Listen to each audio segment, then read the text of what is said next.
Hello everyone, मैं आप सभी लोगों का स्वागत करता हूं तालीम एकेडमी की आज की क्लास पे। आज की क्लास में हम क्लास 10th की एक्सरसाइज 1.3 करने वाले हैं और आज का लेक्चर नंबर 4 है। एक्सरसाइज 1.3 में सिर्फ 2 टाइप के क्वेश्चन हैं। टोटल क्वेश्चन 3 है, जिसमें एक थर्ड क्वेश्चन में 3 पार्ट्स हैं। तो इन क्वेश्चंस में लगभग हमें एक ही काम करना है। हर क्वेश्चन एक ही है कि prove that this is a irrational number. This is an irrational number, यानी कि आपको ये प्रूव करना है कि इर्रेशनल नंबर ये नंबर्स हैं। आपको पता होता है इर्रेशनल नंबर्स कौन से होते हैं। पहले हम यहाँ पे इर्रेशनल नंबर्स के बारे में बात करेंगे, उसके बाद में हम बढ़ेंगे अपने क्वेश्चंस की तरफ। क्वेश्चन नंबर 1, क्वेश्चन नंबर 2 और क्वेश्चन नंबर 3। तो पहली बात हमें पता होना चाहिए इर्रेशनल नंबर्स कौन से होते हैं। तो इर्रेशनल नंबर के बारे में बात करते हैं। तो इर्रेशनल नंबर कौन से होते हैं?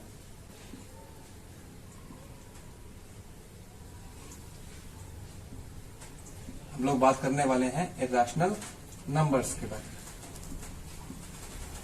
इर्रेशनल नंबर्स कुछ नहीं होते हैं, ये होते हैं opposite of rational numbers. Opposite of rational numbers का अपोजिट।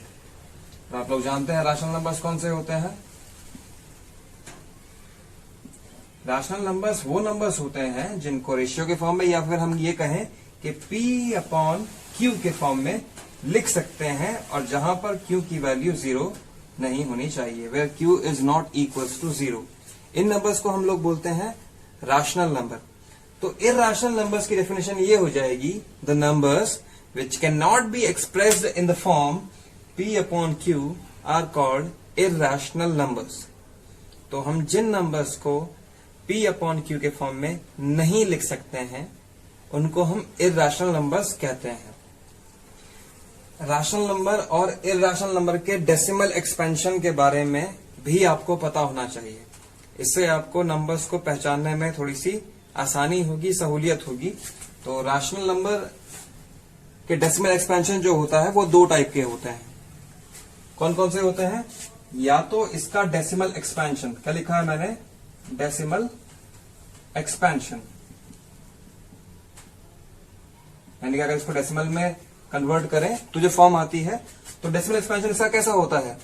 डेसिमल एक्सपेंशन इनका होता है या तो टर्मिनेटिंग टाइप, जैसे कि एग्जांपल से बता देता हूं आप लोगों को, जैसे कि 0.435 ये एक टर्मिनेटिंग टाइप का रैशनल नंबर है, या टर्मिनेटिंग टाइप का डेसिमल एक्सपेंशन शो कर रहा है। टर्मिनेटिंग मतलब होता है कोई चीज टर्मिनेट हो जाना या खत्म हो जाना। आप लोग देख रहे हैं कि जब 0 के बाद में डेसिमल लगा हुआ है, उसके बाद में डिजिट स्टार्ट हुए, और डिजिट स्टार्ट होने के बाद में एक जगह पे जाके एंड हो गए, या ये कह सकते हैं टर्मिनेट हो गए। इसीलिए इन नंबर्स का डेसिमल एक्सपेंशन कैसा है? टर्मिनेटिंग टाइप का है। इसको हम कहते हैं टर्मिनेटिंग टाइप डेसिमल एक्सपेंशन। साथ में कुछ रैशनल नंबर्स का decimal expansion non terminating recurring भी होता है। या तो टर्मिनेटिंग होता है या फिर ये वाला होता है नॉन टर्मिनेटिंग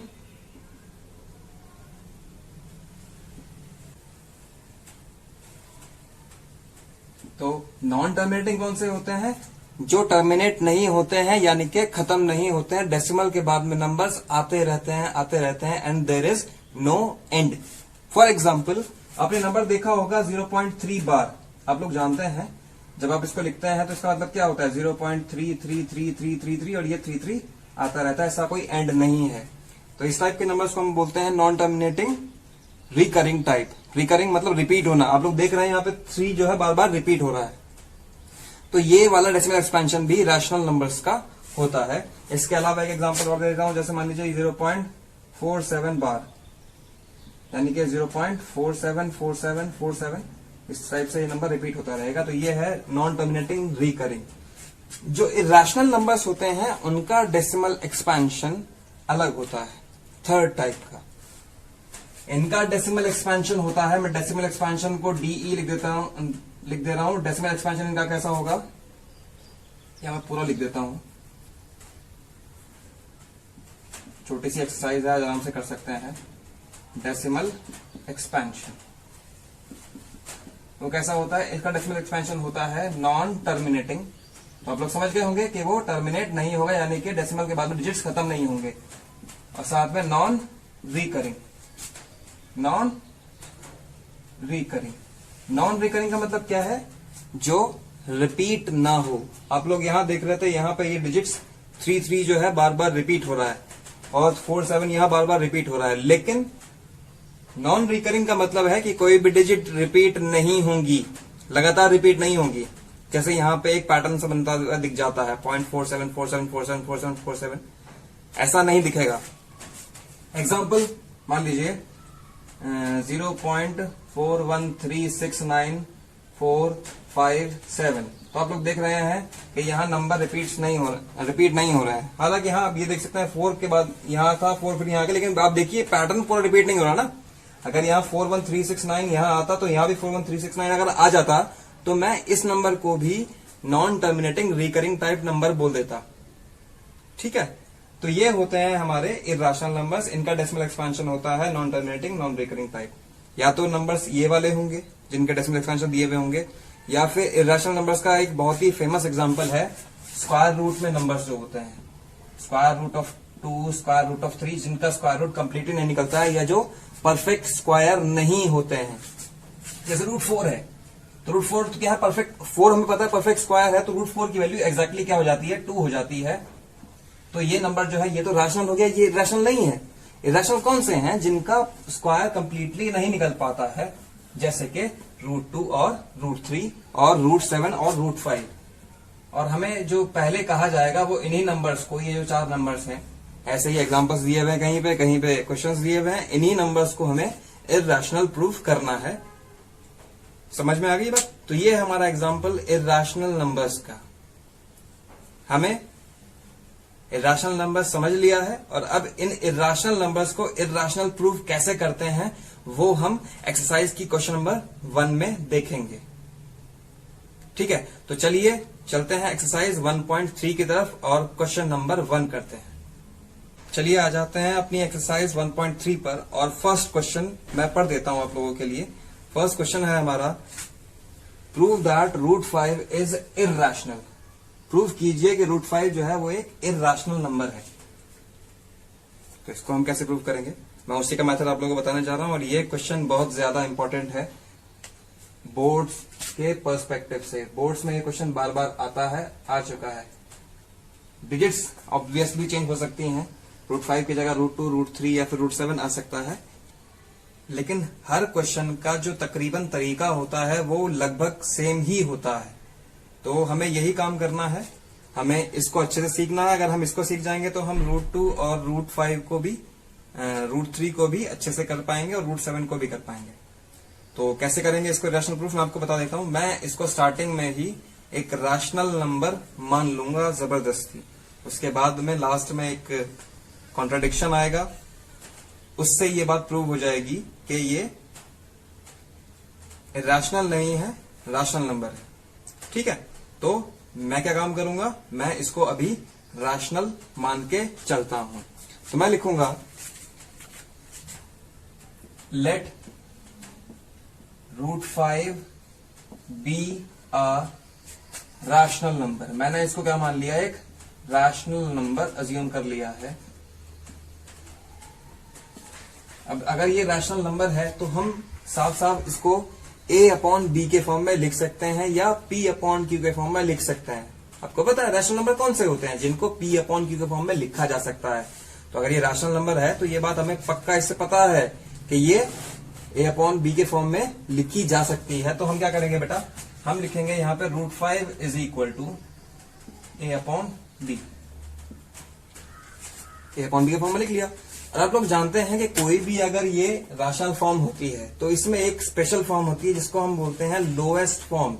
जैसे मान लीजिए आपका नंबर है 12 अपॉन 15, तो आप जानते हैं कि इस नंबर में आपस में नंबर्स कोप्राइम नहीं है, या कह सकते हैं कि किसी कॉमन नंबर से डिवाइड हो जाते हैं।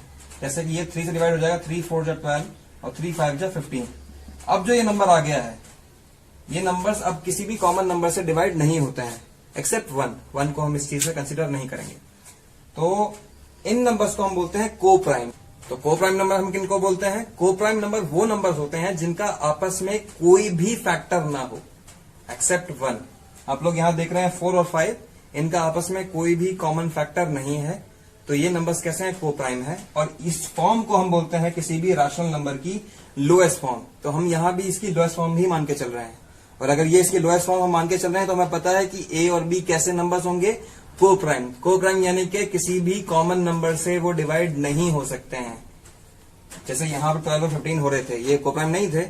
4 और 5 को प्राइम है, लोएस्ट फॉर्म में है, तो हमें ये भी लोएस्ट फॉर्म में मानना है। हम लिखेंगे कि where A and B are coprime numbers.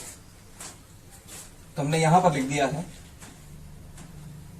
Where A and B are coprime numbers. मैंने इसको शॉर्ट में लिख दिया है एनओएस,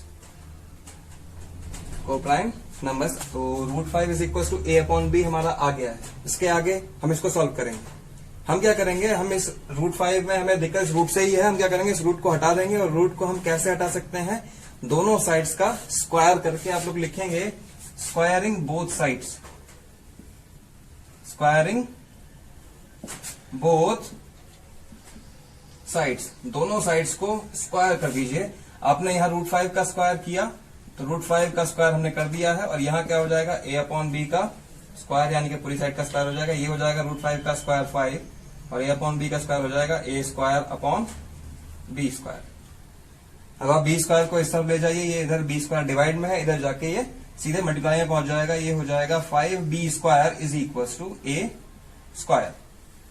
इसके बाद में आप लोग एक बात समझ सकते हैं यहां से कि अगर हम 5 को चाहें तो इसके नीचे लेके जा सकते हैं, ए स्क्वायर के नीचे। 5 यहां मल्टीप्लीकेशन में है, इधर जाके डिवाइड में पहुंच जाएगा। तो B square is equal to हो जाएगा ए स्क्वायर अपॉन 5। हम इसको यहां जबरदस्ती लेके आए हैं, हमें यहां से एक बात निकालनी है। अब आप लोग देख रहे हैं, आपको पता है बी क्या है? एक नंबर था। हमने कहा है ना को प्राइम नंबर। को प्राइम नंबर कैसे होते हैं? नंबर ही तो होंगे सिंपली। 4, 5, 6, 7 कुछ भी हो सकता है। को प्राइम नंबर्स में से अगर एक नंबर जो है 4, ये में से कोई भी हो सकता है। एक नॉर्मल नंबर की बात कर रहे हैं, नेचुरल नंबर हो सकता है, नेचुरल नंबर ही होता है। तो बी एक नेचुरल नंबर है और ए भी एक नेचुरल नंबर है। तो हम अगर ए स्क्वायर को 5 से डिवाइड करेंगे और एक नेचुरल नंबर कब आएगा? आपको पता है भाई, अगर आप किसी नंबर को दूसरे नंबर से डिवाइड करते हैं तो वैल्यू डेसिमल्स में भी आ जाती है और कई और फॉर्म्स में भी आ जाती है, पूरा डिवाइड नहीं हो पाता है। लेकिन एक नेचुरल नंबर कब आता है? जब वो चीज कंप्लीटली डिवाइड हो जाए। और अगर कोई नंबर किसी दूसरे नंबर को कंप्लीटली डिवाइड करता है विदाउट लीविंग एनी रिमाइंडर, तो हम उस नंबर को बोलते हैं उसका फैक्टर। यही बोलते हैं ना, जैसे हम कहते हैं 3 इज अ फैक्टर ऑफ 12। क्यों? क्योंकि 3 12 को कंप्लीटली डिवाइड कर सकता है 4 टाइम्स। 3 4 जा 12। ठीक है, तो यहां भी आप देख रहे हैं कि b क्या है? एक नंबर है, और a स्क्वायर b स्क्वायर क्या है? एक नंबर है, a स्क्वायर एक नंबर है। और 5 से जब हम डिवाइड करते हैं a स्क्वायर को, तब जाके b स्क्वायर आता है। तो जाहिर सी बात है कि 5 a स्क्वायर का एक फैक्टर होगा, तभी जाके इससे इसको डिवाइड करके एक नेचुरल नंबर हमें मिल पाएगा। मेरी बात सही है ना? हाँ, मेरी बात सही है। आप लोग इस बात को समझ जाइए और कोशिश कीजिए समझने की। अगर समझ में नहीं आ रहा है तो आप लोग क्या करेंगे? आप लिखेंगे 5 is a factor of b square. 5 is a factor of b square.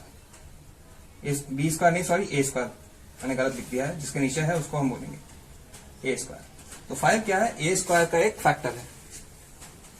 अब आप लोग जानते हैं कि कोई भी स्क्वायर हो या क्यूब हो, उसमें हम क्या करते हैं, उसी नंबर को 2-3 बार, अगर स्क्वायर है तो 2 टाइम्स मल्टीप्लाई करके लिखा जाता है, और क्यूब है तो 3 टाइम्स मल्टीप्लाई करके लिखा जाता है, या उसके प्राइम फैक्टर्स को 3 टाइम्स मल्टीप्लाई करके हम लोग लिख सकते हैं। जैसे कि मान लीजिए 12 स्क्वायर है या 6 स्क्वायर है, तो 6 स्क्वायर को हम कैसे लिखेंगे? 2 into 3 का स्क्वायर है, यानी कि 2 into 3 into 2 into 3। तो इसमें समझने वाली बात यह है कि अगर किसी नंबर का स्क्वायर किसी प्राइम नंबर से डिवाइड होता है, जैसे मान लीजिए ये एक नंबर है, इसका स्क्वायर किसी प्राइम नंबर से डिवाइड होता है, तो जाहिर सी बात यह होगी कि वो नंबर भी उस प्राइम नंबर से डिवाइड होगा। जैसे 6 का स्क्वायर है, आप लोग जानते हैं 6 का स्क्वायर 36 किसके नंबर से डिवाइड होता है? ये 2 से और 3 से।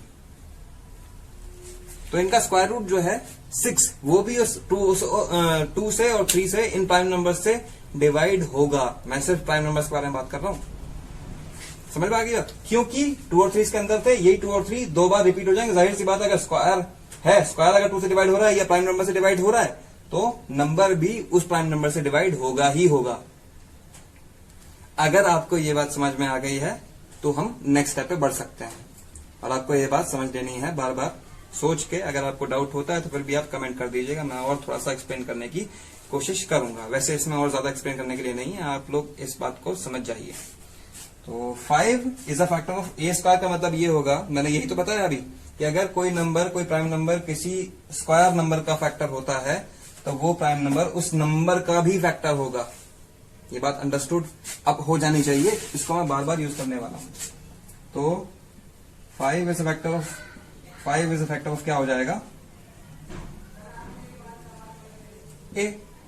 समझ में बात? अगर 5 ए स्क्वायर का एक फैक्टर है तो 5 ए का भी एक फैक्टर हो जाएगा। हमें ये बात समझ लेनी है, ठीक है? इसके बाद में नेक्स्ट स्टेप क्या होगा? नेक्स्ट स्टेप ये होगा हमारा कि अब हमें, अगर हम जानते हैं कि 5 जो है वो ए का एक फैक्टर है, तो हम चाहें तो ए को 5 के साथ में किसी नंबर के प्रोडक्ट के फॉर्म में लिख सकते हैं। हम चाहेंगे कि हम ए को 5 के साथ किसी और नंबर के प्रोडक्ट के फॉर्म में लिख सकते हैं। क्यों? क्योंकि भाई 5 अगर ए का एक फैक्टर है तो 5 इसको कंप्लीटली डिवाइड करता है। तो जैसे मान लीजिए आप लोग जानते हैं 12, तो 12 का फैक्टर कौन है? 2 है। तो हम चाहें तो 12 को 2 into 6 लिख सकते हैं या नहीं लिख सकते हैं? मैंने यहां भी वही किया है कि अगर 5 ए का एक फैक्टर है तो मैं ए को 5 into किसी और नंबर के प्रोडक्ट के फॉर्म में लिख सकता हूं। आप जानते हैं 3 भी 12 का एक फैक्टर है, तो हम चाहें तो उसको 3 into 4 के फॉर्म में लिख सकते हैं, लिख सकते हैं। तो यही बात है। तो अगर हमारा 5 ए का एक फैक्टर है तो हम ए को 5 के साथ में किसी और नंबर के प्रोडक्ट के फॉर्म में लिख सकते हैं, क्योंकि उस नंबर में से 5 कॉमन आ जाएगा, ए में से 5 कॉमन आ जाएगा। ऐसे समझ सकते हैं आप इस बात को, ठीक है? तो यहां से 5 कॉमन आ जाएगा, ठीक है? तो अब इसके आगे बढ़ते हैं। अब इसके आगे हम लोग क्या करेंगे? a is equal to 5c आ गया, तो अब आप क्या कीजिए, इस वैल्यू को यहां पर रख दीजिए। मैंने इसको बना दिया इक्वेशन नंबर 1। आप इस वैल्यू को इसमें रख दीजिए। आप लिखेंगे b square is equal to, और यहां लिख दीजिएगा where c is a natural number, जहां एक c क्या होगा? एक नेचुरल नंबर होगा, ठीक है? तो b स्क्वायर आ गया। तो b square is equal to a square था, a यानी कि a स्क्वायर का मतलब क्या है? a का स्क्वायर। ये हो गया a स्क्वायर अपॉन 5 था, आपने 5 लिख लिया। b square is equal to क्या था? a स्क्वायर अपॉन 5, तो हमने b स्क्वायर लिखा। a स्क्वायर यानी कि 5c का स्क्वायर अपॉन 5 हम लोगों ने लिख लिया है। अब हम इसको सॉल्व करते हैं। ये हो जाएगा b square is equal to, ये हो जाएगा 25c स्क्वायर अपॉन 5, और आप 5 से इसको डिवाइड करेंगे, 5 टाइम्स से डिवाइड हो जाएगा। अब आप चाहें तो इस 5 को इसके नीचे ला सकते हैं। ये हो जाएगा b square upon 5 is equal to c square. अगर आप ध्यान से देखें तो यहां भी वही कंडीशन बन गई है जो यहां कंडीशन बनी थी। 5 b स्क्वायर के अपॉन में आ गया, और यहां भी एक नेचुरल नंबर है। तो फिर से वही बात हम लोग एक बार फिर से समझ लेते हैं कि किसी नंबर को किसी प्राइम नंबर से डिवाइड करने पे एक नेचुरल नंबर सिर्फ तभी आता है जब ये नंबर इस नंबर का फैक्टर हो, यानी कि 5b स्क्वायर का एक फैक्टर होगा। 5b स्क्वायर का एक फैक्टर होगा। समझ में आ गई तो बात? तो हम क्या लिखेंगे? 5 इज अ फैक्टर ऑफ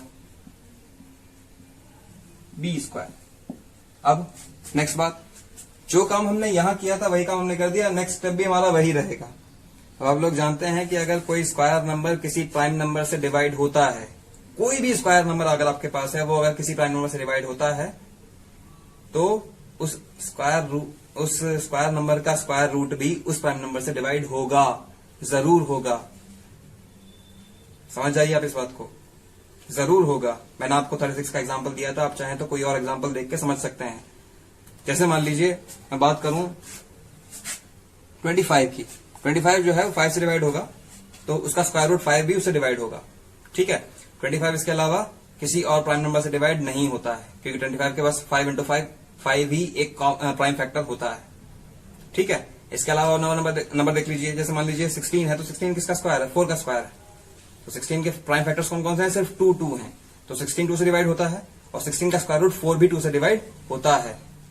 समझ में आ गई बात? अब समझ में आ गई होगी जरूर, नहीं आ गई होगी तो फिर थोड़ा सा और कोशिश कीजिए, आपको इसको समझना पड़ेगा। ठीक है, तो 5 is a factor of B square. तो अगर 5 is a factor of B square है तो जाहिर सी बात है 5 will also be a factor of B. 5 is a factor of B, 5 B का भी एक फैक्टर हो जाएगा। मैं यहाँ थ्योरी कम से कम लिखवा रहा हूँ, कुछ बच्चों को थ्योरी में दिक्कत होती है, समझा पूरी बात रहा हूँ, लेकिन थ्योरी कम से कम लिखवा रहा हूँ। अब इसके बाद में तो आपने एक चीज यहाँ देखी है कि 5 जो है वो ए का भी एक फैक्टर है, और 5 जो है वो बी का भी एक फैक्टर है। लेकिन हमने ए और बी को क्या माना था? को प्राइम नंबर्स माना था, को प्राइम नंबर्स जिनका कोई भी कॉमन फैक्टर ना हो। अब 5 इसका भी एक फैक्टर है, 5 इसका भी एक फैक्टर है, तो 5 क्या हो गया? ए और बी का एक कॉमन फैक्टर हो गया है। तो आप लिख सकते हैं कि 5 is a common factor of A and B. 5 जो है वो ए और बी का क्या है? एक कॉमन फैक्टर है। बात तो निकल आई। और अगर कॉमन फैक्टर है तो ये नंबर्स को प्राइम हो ही नहीं सकते, क्योंकि को प्राइम नंबर्स का कोई कॉमन फैक्टर नहीं होता है। तो आप लोग क्या लिखेंगे यहां पे? But A and B are coprime. लेकिन ए और बी तो को प्राइम है, तो कॉमन फैक्टर कहां से आ गया? मतलब ये एक कॉन्ट्रडिक्शन आ गया है। कॉन्ट्रडिक्शन मतलब एक गलत चीज आ गई है जो नहीं आनी चाहिए थी। समझ में आ गई बात? एक गलत चीज आ गई है, ऐसी चीज आनी नहीं चाहिए थी, ये चीज आ गई है। इसका मतलब आपने स्टार्टिंग में ही कोई चीज गलत लेके चली है, और हम लोगों ने एक ही चीज स्टार्टिंग में लेके चली थी, क्या? कि let root 5 be a rational number. यानी कि यही चीज हमने गलत ली थी, रूट 5 रैशनल नंबर नहीं है। तो हमने इस मेथड से प्रूव कर लिया कि रूट 5 जो है हमारा रैशनल नंबर नहीं है। तो but A and B are coprime. इसके बाद में आप क्या लिखेंगे? आप लिखेंगे दिस कॉन्ट्राडिक्शन। ये लाइन याद कर लीजिए, आपको बार बार लिखनी पड़ेगी। दिस कॉन्ट्राडिक्शन, ये कॉन्ट्राडिक्शन है एक जो अराइज हुआ है। This contradiction has arisen due to, किस लिए अराइज हुआ है? क्यों अराइज हुआ है? Due to our wrong assumption. Due to our wrong assumption. अगर आपको रॉन्ग नहीं दिख रहा है वहां से तो देख लीजिएगा, थोड़ा सा एडजस्ट कर लीजिए। स्लाइड में नहीं आ रहा है, नीचे वाली चीजें भी नहीं आएंगी, तो मैं इसको साइड में लिख देता हूं। Due to our wrong assumption, wrong के बाद में एजम्पशन आ जाएगा, या पूरा लिख देता हूं यहां पे, दिक्कत होगी। Due to our wrong assumption.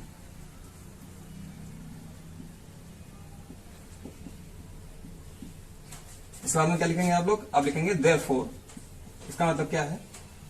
Therefore root 5 is a rational number, irrational number, sorry. Root 5 is a irrational number.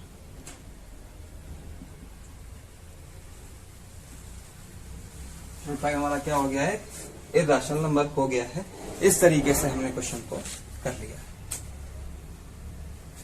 तो आप लोग इस क्वेश्चन को समझ गए होंगे। अगर आप क्वेश्चन को अभी तक नहीं समझे हैं तो आप एक काम कर सकते हैं, आप इस क्वेश्चन की वीडियो को दोबारा से रिपीट कर दीजिएगा। आप इसको समझने की कोशिश करेंगे तो आप जरूर समझ जाएंगे। मैंने अपनी तरफ से पूरी कोशिश की है और आपको समझ में आ जाना चाहिए। फिर भी अगर आपको नहीं समझ में आता है तो आप कमेंट कर दीजिएगा जरूर, उससे मुझे चल जाएगा पता कि शायद कहीं कमी रह गई है, तो मैं दोबारा कोशिश करूंगा कुछ करने की। ठीक है, so this was our question number 1।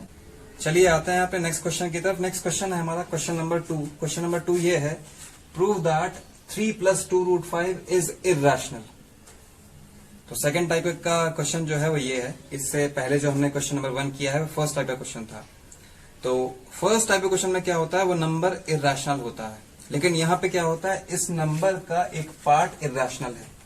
आप लोग जानते हैं 3 और 2 जो है वो इरैशनल नंबर्स नहीं है, लेकिन इस नंबर में, पूरा नंबर में एक पार्ट जो है इसका इरैशनल हुआ है, जिसकी वजह से ये पूरा नंबर इरैशनल हो गया है। तो इन टाइप के क्वेश्चंस को हम कैसे करते हैं? इन टाइप के क्वेश्चंस में आप लोग ये याद रखते हैं या पहले से ही आपको ये बात पता होती है कि √5 जो है वो इर्रेशनल है, बस हमें इस पूरे नंबर को जो दिखाना होता है वो इर्रेशनल दिखाना होता है, वो अभी हमें पता नहीं है या हमने प्रूव नहीं किया है। पता तो है हमें, हम जानते हैं, नंबर देख लिया हमने कि इस नंबर का एक पार्ट अगर इर्रेशनल है तो ये नंबर हमारा इर्रेशनल है, ये हमें साफ साफ दिख रहा है। तो इसको हम कैसे करेंगे, इसका मेथड ये है जो मैं आपको बता रहा हूं। तो हम लोग क्या करेंगे, यहां पे भी हम वही काम करेंगे जो हमने पहले किया था। हम इसको एक रैशनल नंबर मान के आगे बढ़ेंगे, और अगर रैशनल नंबर ये हो जाएगा तो हम जानते हैं कि इसको a/b के फॉर्म में लिख सकते हैं। तो लिखिएगा, हम लिखेंगे यहां पर सॉल्यूशन, और आप लिखेंगे कि let 3 + 2√5 is a rational number. ये क्या है, एक रैशनल नंबर है, ये एक रैशनल नंबर है। तो अगर ये एक रैशनल नंबर है तो आप जानते हैं रैशनल नंबर्स कौन से होते हैं, जिन नंबर्स को हम a/b के फॉर्म में लिख सकते हैं। तो आप क्या कीजिए, इसको a/b के फॉर्म में लिख लीजिए। अब लिखिएगा, सो 3 + 2√5 इज इक्वल्स टू a/b। और आप लोग जानते हैं या a/b अगर हम इसको लोएस्ट फॉर्म मान के चलते हैं तो ये नंबर्स कैसे होंगे, where a and b are co-prime numbers, where a and b are co-prime numbers। यहाँ a और b कैसे होते हैं, co-prime numbers होते हैं।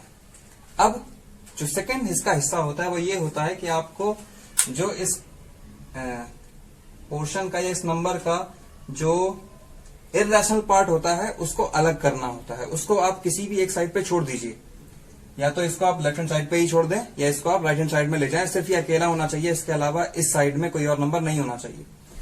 तो मैं क्या करूंगा, यहां पर जो एक्स्ट्रा नंबर्स हैं उनको एक एक करके इधर ले जाऊंगा, क्योंकि मैंने क्या बोला कि मुझे इस तरफ सिर्फ ये इर्रेशनल नंबर चाहिए, इर्रेशनल पार्ट चाहिए, बाकी मुझे सब चीजें उधर लेके जानी है। कीजिए इस काम को। 3 को आप इस तरफ ले जाइए, 3 यहां पर पॉजिटिव है, इधर जाके नेगेटिव हो जाएगा, ये हो जाएगा 2√5 इज इक्वल टू a/b, और ये जो 3 है प्लस का इधर जाके हो जाएगा माइनस का 3। ठीक है, अब आप चाहें तो इसका एलसीएम ले सकते हैं। 2 यहां पर मल्टीप्लीकेशन में है, इधर जाके डिवाइड में पहुंच जाएगा, तो डिवाइड में ले जाइए। √5 इज इक्वल टू क्या हो जाएगा हमारा 1/2, और ये इस पूरे नंबर के डिवाइड में पहुंचेगा। इसीलिए मैंने इस नंबर पर ब्रैकेट लगाया है, क्योंकि ये इस पूरे नंबर के साथ में डिवाइड में पहुंचेगा। और अगर आप इसको बिना ब्रैकेट हटाए लगाए लिखते हैं, इसका मतलब क्या किया आपने, बस इसको इसके डिवाइड में ले लिया है, इस पोर्शन के इसके डिवाइड में नहीं लिया है। इसीलिए मैंने इसको यहाँ पर ब्रैकेट लगा के लिख लिया है। इस बात को समझ जाइए अभी। तो आपने क्या किया, आपने √5 को एक तरफ छोड़ दिया और दूसरी तरफ आपने ये नंबर लिख लिया है। अब बात आती है समझने की। समझने की बात क्या है कि आप जानते हैं कि a और b क्या है, को प्राइम नंबर्स हैं, और को प्राइम नंबर्स हमेशा नेचुरल नंबर्स में से ही होते हैं। मान लीजिए को प्राइम नंबर्स क्या हैं, 4 और 5 है, और ये कैसे हैं, नेचुरल नंबर ही हैं। को प्राइम नंबर्स नेचुरल नंबर्स ही होते हैं, नेचुरल नंबर में से ही होते हैं। तो अगर a/b, आप जानते हैं a और b अगर नेचुरल नंबर्स हैं तो a/b - 3 भी एक नंबर होगा या रैशनल नंबर होगा। बिल्कुल पक्की बात है कि रैशनल नंबर ही होगा।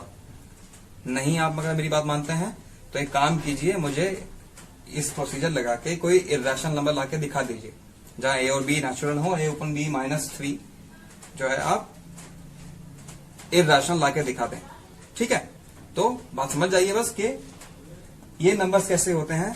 ये नंबर a/b हमारा कैसा है, रैशनल है। अगर इसमें से हम रैशनल चीज को सब्ट्रैक्ट करते हैं तो भी एक रैशनल चीज आती है, और 2 से अगर डिवाइड करेंगे तब भी वो रैशनल ही रहेगा। तो ये नंबर हमारा कैसा है, पूरा का पूरा ये रैशनल बन गया है। ये नंबर हमारा कैसा है, रैशनल बन गया है। तो हम लोग यहां क्या लिख सकते हैं, हम लिखेंगे कि here a and b are natural numbers. a और b क्या है, नेचुरल नंबर्स। तो अगर a और b नेचुरल नंबर्स हैं तो ये पूरा पार्ट क्या बन जाएगा, हमारा रैशनल नंबर बन जाएगा।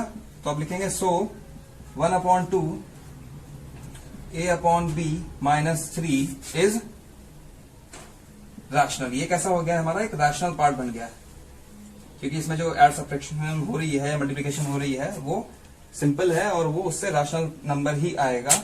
तो ये क्या हो गया, हमारा रैशनल नंबर हो गया। और हम जानते हैं ये नंबर रैशनल है, और ये क्या है, √5 हम पहले से ही जानते हैं। हमने फर्स्ट पार्ट में प्रूव किया कि √5 कैसा है, इर्रेशनल नंबर है। तो ये इर्रेशनल और ये rational, irrational number equal to rational number, क्या ऐसा हो सकता है? बिल्कुल नहीं हो सकता, ऐसा तो पॉसिबल है ही नहीं। तो ये क्या होगा? ये कंट्राडिक्शन हो गया है। तो हम यहां क्या लिखेंगे? हम लिखेंगे बट √5 इज व्हाट? इर्रेशनल। √5 कैसा है हमारा? इर्रेशनल है। इसका मतलब क्या हो गया? ये एक कंट्राडिक्शन राइज हुआ है। अब आप यहां लिख सकते हो कंट्राडिक्शन क्या है। आप लिखोगे rational number can not be equal to, rational number can not be equal to irrational number. Rational number irrational number के इक्वल नहीं हो सकता है, और जब नहीं हो सकता है तो ये क्या हो गया? एक कंट्राडिक्शन अराइज हो गया है। तो आप फिर से वही लाइन लिखेंगे जो आपने प्रीवियस क्वेश्चन में लिखी थी। क्या लिखेंगे? कि this contradiction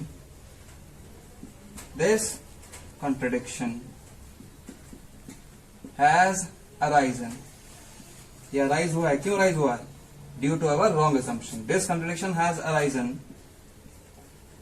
due to our wrong assumption। हमारे रॉन्ग assumption की वजह से ये कंट्राडिक्शन अराइज हुआ है। Therefore, मतलब जो हमने अज्यूम किया था स्टार्टिंग में चीज, वही हमने गलत अज्यूम की थी, तभी ये कंट्राडिक्शन आया है। Therefore, 3 + 2 √5 is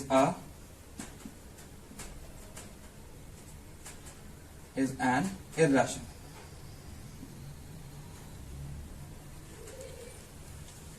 is an irrational number।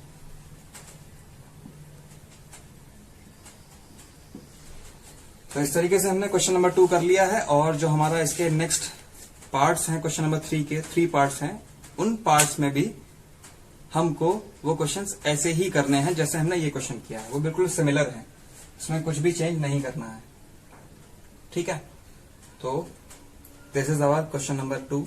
Now let's move to question number 3।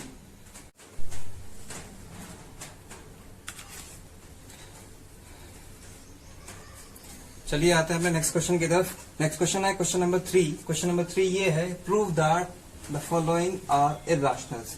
जो दिए हुए हैं वो कैसे हैं? इर्रेशनल है। इसके 3 पार्ट हैं। फर्स्ट पार्ट ये है 1/√2 वाला, सेकेंड पार्ट है 7√5, और हमारा थर्ड पार्ट है 6 + √2। थर्ड पार्ट है हमारा 6 + √2। इन सबको हमें एक ही मेथड से करना है। मैं जल्दी जल्दी से आप लोगों को बता देता हूं जो मैंने क्वेश्चन नंबर 2 में यूज किया है। ये क्वेश्चन उसके कंपैरिजन में काफी आसान है। तो कैसे करेंगे आप? वही काम करेंगे कि आप इसको क्या करेंगे, पहले रैशनल अज्यूम कर लेंगे। आप लिखेंगे let 1/√2 be a rational number. हम ये अज्यूम करते हैं कि ये क्या है? रैशनल नंबर है। तो रैशनल नंबर है तो इसको हम a/b के फॉर्म में लिख सकते हैं। हम लिखेंगे 1/√2 इज इक्वल्स टू a/b, जहां पे क्या होगा? Where a and b are coprime numbers. क्या है ये? को प्राइम नंबर्स हैं।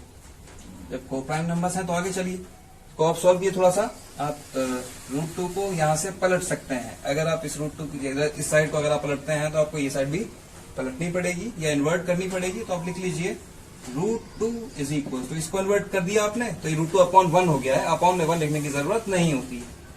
a/b को अगर आप इन्वर्ट करेंगे तो ये हो जाएगा b/a। तो √2 इज इक्वल टू क्या आ गया? b/a। आप लोग जानते हैं और b क्या है? नंबर्स हैं। तो b/a क्या होगा? एक रैशनल नंबर होगा। और √2 क्या है? इर्रेशनल है। यही बात तो हमें लिखनी है। हम लिखेंगे b and a are natural numbers. ये कैसे हैं? नेचुरल नंबर्स हैं। और अगर ये नेचुरल नंबर्स हैं तो b/a क्या हो जाएगा? एक रैशनल नंबर होगा। सो b/a is a rational number. क्या हो जाएगा? रैशनल नंबर हो जाएगा। But √2 is irrational. हम जानते हैं √2 इर्रेशनल होता है। √2 इज इर्रेशनल। जब √2 इर्रेशनल है तो इर्रेशनल रैशनल का इक्वल हो ही नहीं सकता है। ये कंट्राडिक्शन अराइज हो गया है। तो आप यहाँ पे वही लाइन लिखेंगे। क्या? This contradiction this contradiction has arisen due to our wrong assumption. Due to our wrong assumption. So root 2 irrational है. So root 2 is 1 upon root 2. 1 upon root 2 is irrational number. तो इस तरीके से क्या हो गया, इर्राशनल नंबर हो गया है कॉन्ट्रडिक्शन अराइज होने की वजह से. हमने इसको रैशनल अज्यूम किया था और कॉन्ट्रडिक्शन अराइज होने की वजह से हम क्या समझ गए हैं, ये रैशनल नहीं है, इर्राशनल है. सेम काम बेटा हमें यहाँ इस क्वेश्चन नंबर 2 में भी करना है. मैं इन दोनों क्वेश्चन के सोल्यूशन यहाँ लिख दे रहा हूँ. मैं उसको एक्सप्लेन नहीं करूंगा, आपको उसको खुद ही समझना पड़ेगा. बाकी 2 पार्ट्स का मैंने सॉल्यूशन यहाँ पर कर दिया है और इसमें कोई भी डाउट वाली बात नहीं होनी चाहिए. जो काम हमने पिछले 2 क्वेश्चन में किया है वही काम इन दोनों क्वेश्चंस में भी किया है. कुछ भी अलग नहीं है. बस यहाँ पे 7√5 था, इसको a/b एज्यूम किया, 7 यहाँ अपॉन में चला गया, तो ये रैशनल हो जाएगा, ये इर्रेशनल. यहाँ क्या था, 6 + √2 था, 6 को हम इधर ले गए, a/b - 6 हो गया. ए और बी नेचुरल नंबर्स है तो a/b - 6 रैशनल हो गया और √2 हमें पता है इर्रेशनल होता है. इस तरीके से हमने दोनों पार्ट से खत्म कर लिया और ये एक्सरसाइज भी यहाँ पर खत्म हो गई है. हमने एक्सरसाइज 1.3 फिनिश कर ली है और कल मोस्ट प्रोबेबली हम लोग 1.4 को भी कंप्लीट कर लेंगे. वो भी बहुत आसान है. इस चैप्टर के क्वेश्चंस बहुत ज्यादा नहीं है, बहुत कम क्वेश्चंस हैं और चैप्टर इंपॉर्टेंट बहुत ज्यादा है क्योंकि इसमें से बोर्ड में बहुत सारे क्वेश्चंस आते हैं. तो आप इस चैप्टर को बहुत अच्छे से कीजिएगा क्योंकि टोटल एक्सरसाइज मतलब अगर चैप्टर 1 में क्वेश्चन काउंट किया जाए तो 20-25 के आसपास क्वेश्चन बनते हैं और उसमें से 2-3 क्वेश्चन जरूर आने हैं बोर्ड में. तो ये बड़ी अच्छी बात है, आपको इस चैप्टर को बहुत अच्छे से कर लेना चाहिए. इसके बाद में मैं कहूंगा कि वीडियो अगर आपको अच्छी लगी होगी तो लाइक कीजिएगा, शेयर कीजिएगा. कोई डाउट है तो कमेंट कीजिएगा और अगर सब्सक्राइब अभी तक नहीं किया है तो सब्सक्राइब कर लीजिए, इससे मुझे मोटिवेशन मिलेगा.